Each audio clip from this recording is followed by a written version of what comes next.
Hello and welcome to the student rep training for the academic year of 2024 to 2025. Allow me to congratulate you on being elected as the student rep for your course. Before we get into the training, I would like to start off with some introductions.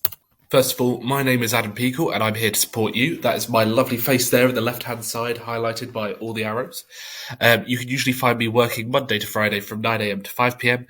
You can also get in touch with me via Microsoft Teams or shoot me an email at adam.peakle@derbyunion.co.uk.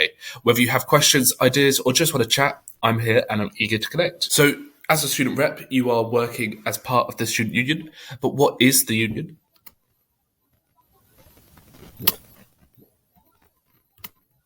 We're a completely separate organisation to the university. We're led by you, the students, to represent your academic interests, both with the university and nationally with the help of NUS, which is the National Union for Students. We are a registered charity, and all of our profits are invested back into the union to help fund our services.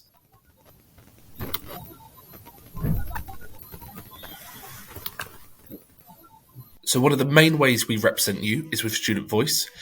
We represent you at every level, with our reps representing students at a programme level, education officers representing students at a college level, EDI officers representing the wide variety of students, and PAL leaders who support first years.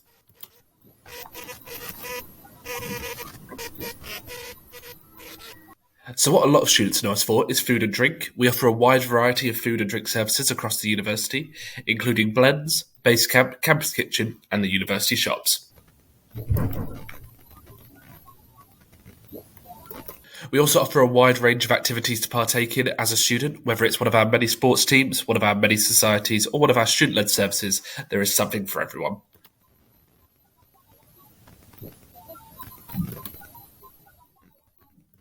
We also have the advice service. We offer a free, independent and confidential advice service that can help in a wide range of areas, whether it's academic misconduct, housing issues, financial issues.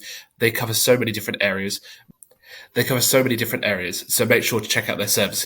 So the Union of Students is student-led, and one of the ways we are student-led is by being led by the Officer Trustees. Most people don't know them as the Officer Trustees. You'll know them as the President and Vice Presidents. They are full-time members of staff who are students just like yourself, who were elected by you, the students, to make sure your voice is heard by the highest levels of the university. You have Holly, who is the president. She looks over everything that the union does. We have Paunami, who is the VP Education. She looks over academic interests for students. We have Jack, who is the VP Welfare. He looks after student well-being. And we have Gabby, who is VP Activities, and she looks after all the sports teams, societies, and student-led services. Next, just a bit of an explanation about how representation works here at the Union of Students. I like to use the upside-down pyramid of representation. And the reason it's upside down is because the students are on top. Right now, the university has roughly 34,000 students studying all sorts of subjects, and we, the Union of Students, are here to make sure they're well represented. Then representing students at the very first level is you, the reps, who are representing them at a programme level.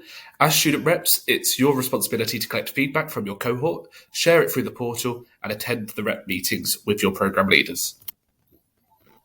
Then we have the student officers. Student officers are like reps, but they're a bit higher up and can take feedback higher. Student officers represent the students through education, but also through EDI, which stands for Equality, Diversity and Inclusion. And then finally, we have the VP Education, who is elected by the students to represent all students. Their primary responsibility is to advocate for the academic needs and concerns of students, ensuring that your voices are heard and your interests are represented at senior university meetings. Know your rights. This is a brand new section of the training. We haven't had it previously, but I believe it is quite important to know as part of your role. Mainly because, in a way, student reps are a bit like a quality assurance protocol that the university would have. It's there to make sure that students are getting what they've paid for. It's there to make sure that the students are getting the best education experience that they're paying for as well. So, to know your rights, any university or college which is registered with the Office for Students must meet conditions of registration, and the University of Derby is registered with the Office for Students. So a high-quality academic experience includes, but it's not limited to, ensuring that each course is up to date, provides educational challenge, is coherent, is effectively delivered, and requires students to develop relevant skills as appropriate to the course subject. The provider must take all reasonable steps to ensure students receive the necessary resources and support, enabling them to experience a high-quality academic journey, and succeed both within and beyond higher education. There should also be an effective engagement with each cohort of students to ensure a high-quality academic experience for all and their success both during and after their time in higher education. So now into what you'll actually be doing in the role of rep. So first of all, what is a rep? You've been elected, but you may not fully understand the role yet. A student rep is the voice for their cohort, standing up for their peers and making sure student concerns are heard loud and clear. They gather feedback on anything to do with their course, whether it's issues with the course or positive changes that deserve recognition. They submit that feedback to the portal, then presenting it to staff during rep meetings. So the rep meetings you should be attending, they are a crucial component as part of the feedback loop. There should be a minimum of 3 rep meetings each year, and they should be set up and facilitated by your program leader. These meetings should take place at least 1 week prior to your program committee meetings to ensure effective communication and feedback. If you haven't had any, please make sure to speak to your program leader so they are aware that these should be happening. If they're still not happening after you've spoken to your program leader, please get in contact with myself and I'll look into this for you. So when it comes to collecting feedback, there are many ways to collect it. So please use what works best for you and your cohort. There is no one size fits all because all courses are different. But some examples include Microsoft Teams, Discord, a Microsoft Form, face-to-face sessions, however works for you, really. I would advise against WhatsApp just because it involves a lot of students' phone numbers, which could lead to issues. So I would highly recommend going for stuff like this to be your main place of collecting feedback. And if you want people to join the Teams, Discord, Microsoft Form, or just to get people to understand where it is, first of all, you can't force people to attend these. But you can share the information with the program leader to share out with students so they can join those team sites, Discords, and so on. So there is support for your role. We're not just going to leave you out there with no support whatsoever now that you've been elected. You'll have support every step of the way. Firstly, you're supported by myself. I am the Student Representation Coordinator, and I'm here to support reps with any questions or challenges they face. So make sure to reach out to me on Teams or email for assistance with any issues for you or your course mates. There's also online groups just for reps, so stay connected and informed with our reps team site. And also the VP Education is also there to support you, so if I'm not available, please go and speak to them. If your feedback is bigger than your course, they can also help you take that feedback higher. If you ever do need to speak to any of the VPs or the president, they do have an office at Kedleston Road, which is in the main atrium next door to the shop. Their door should always be open. So why should I check Teams? Teams is very useful when it comes to student representation, and I highly advise that you use it to keep in contact with the reps team and to ask any questions. It will allow you to connect with a vibrant community of individuals who share a passion for their education. I made many friends through the rep scheme when I was a student, so I have to say it is a great community for people to meet. I even ended up living with one of them in my final year of university. You can stay informed with the latest updates from the union, access help and support when you need it, discover events that might interest you, and explore extra opportunities to get involved with and earn rewards. If you have any questions or need support, please know that I'm here for you. My door is always open, and I encourage you to reach out if you are struggling with the role or if there's something you don't understand. I can only help you if I'm aware of the challenges you're facing, so do not hesitate to get in touch. I'm here to assist you every step of the way. But now you're probably thinking, what do you actually get out of being the rep for your course? Well, there's plenty of awards and recognition. First of all, you will have something called the Higher Education Achievement Report. Every student should have one of these, and you get it once you graduate. Here is a report that documents any student's extracurricular activities beyond their academic performance, and you can earn here recognition for your role as a rep if you achieve the bronze level rep certificate. You'll be learning about that in just a little moment. There's also the Futures Award. So the Futures Award, I believe, is run by the Careers Hub.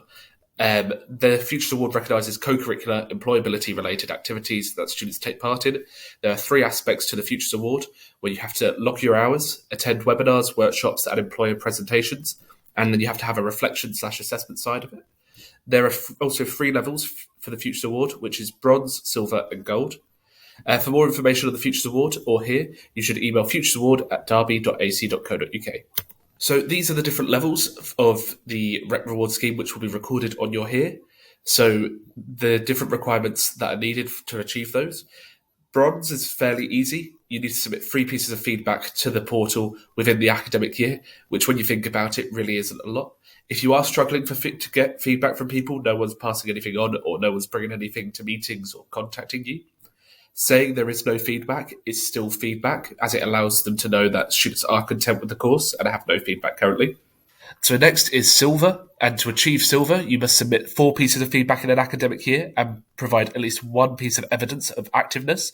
There will be a form on the Microsoft Teams for you to upload any evidence of activeness, and that could be whether you've attended an event as part of the union, whether you've